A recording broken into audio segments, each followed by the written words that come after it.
question. Hi Kim, I have a separate self from the primordial trauma. This self reacts to rejection of me, my gifts. It wants to receive visible gratitude from others. And when this does not happen, then despondency, disappointment, and crisis sets in. I have already approached this several times. I let go, and then it rears its head again. Can you give me advice on your vision of this problem?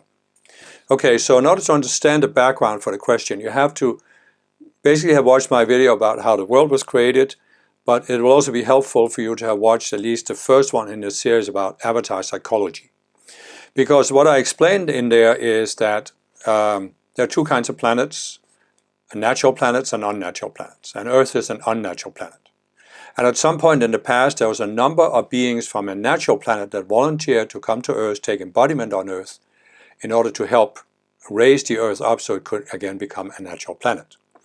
And as a result of our coming here, none of the murder and mayhem you see on Earth takes place on natural planets.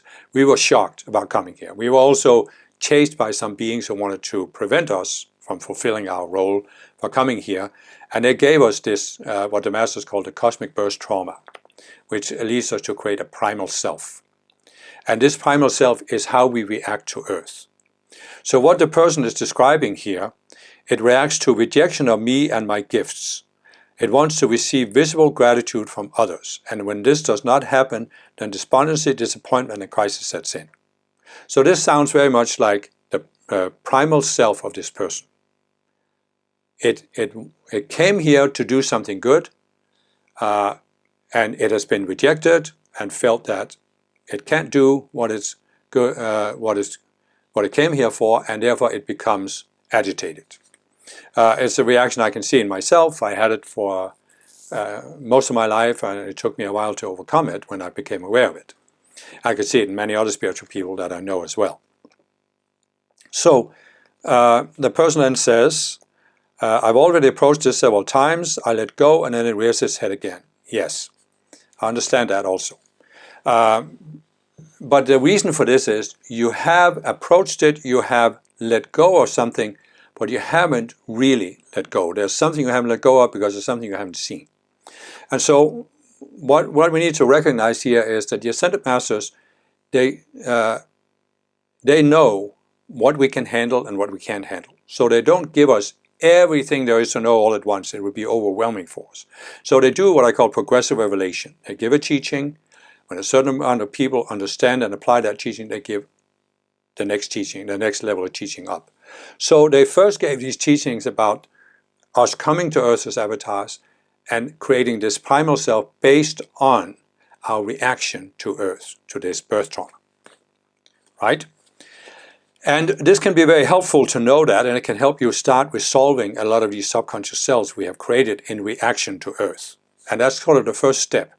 And then what I experienced in myself was that when I started resolving this, I could see a deeper level, because I could see that basically I came to Earth, I was exposed to this birth trauma, I created the primal self in reaction to the birth trauma. But why did I react the way I reacted? Because before I came to Earth, I had certain expectations, a certain vision, a certain intention of what I was going to do here and what the reaction would be. Wanting to be the prince on the white horse who comes in and saves the day and saves the damsel in distress and therefore is seen as the hero. So when you are not received as the hero and when you are rejected and put down, you have a strong reaction, you create this primal self. But what I realized is that the way to fully resolve this was really to realize that the primal self, the way it reacted was inevitable based on the way I approached coming to Earth. So I had to look beyond Earth, look beyond the creation of the primal self, look beyond the birth trauma to see what was my mindset, my attitude, my beliefs, my imaginations, my expectations before I came to Earth, or how I would be received here. And then I started to work on that, and again this took me, I don't know, it took some time to work through it. It is different for every person, of course, but I realized that I hadn't understood really what an unnatural planet is. And I hadn't understood that free will must be allowed to outplay itself, and at an unnatural planet, free will outplays itself in the extreme. When you come from a natural planet, there is no suffering on a natural planet as we see suffering on Earth. Because on a natural planet, you cannot maintain the illusion that your physical situation is disconnected from your state of mind. On a natural planet, you see that your physical situation is a product of your state of mind and the state of mind of other people.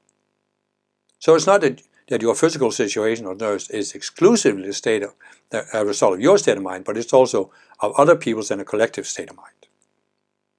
But on a natural planet, you don't have the suffering, because everybody realizes that if I want to change my outer situation, I have to start by changing my consciousness. On Earth, because of the density of matter, most people, because they've gone into separation, they don't see that their physical situation is just a reflection of their inner situation, their psychology. That their psychology is projecting into the cosmic mirror, and what the cosmic mirror is sending back is just a reflection of what was projected into it. So they think, people in separation think, that the only way to change their physical situation is to change the physical cause of the situation, which they often see as other people.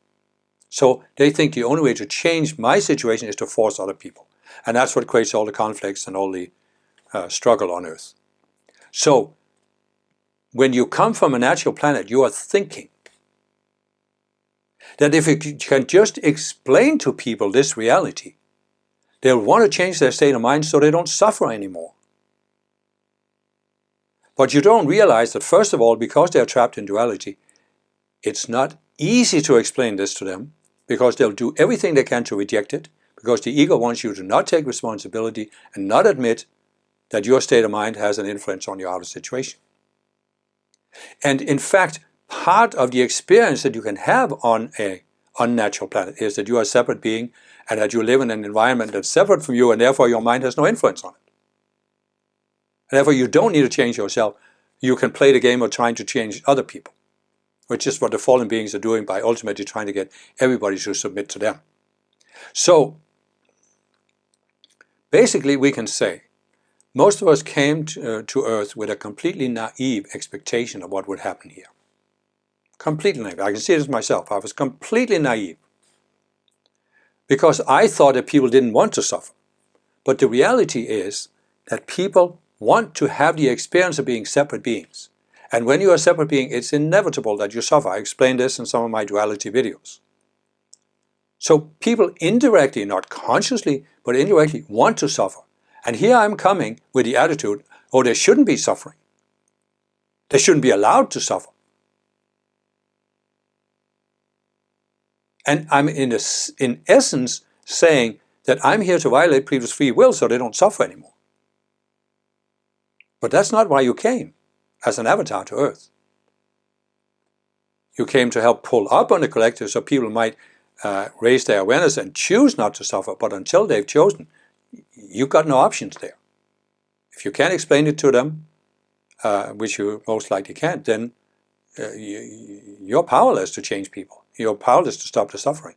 And that means you have to adjust your expectations so you have a much greater patience and tolerance with the suffering on Earth, instead of thinking, as I thought when I was 18 years old and found transcendental meditation, oh, we can just get everybody to meditate, we can solve all the world's problems in the blink of an eye. And I've seen other spiritual people do the same thing with other spiritual movements. If you just get everybody to follow my non-dual teacher and realize the non-dual reality, we can overcome all problems on Earth, right? And so what I realized in myself is, in order to really overcome the birth trauma, in order to really make peace with being on Earth, I had to look at my expectations, my mindset for coming here, and just let it go, what was unrealistic about it. I've actually talked about that in some of the videos in the Avatar Psychology playlist. So again, if you want more than what I'm giving you here, watch those videos, because there's a lot more in there.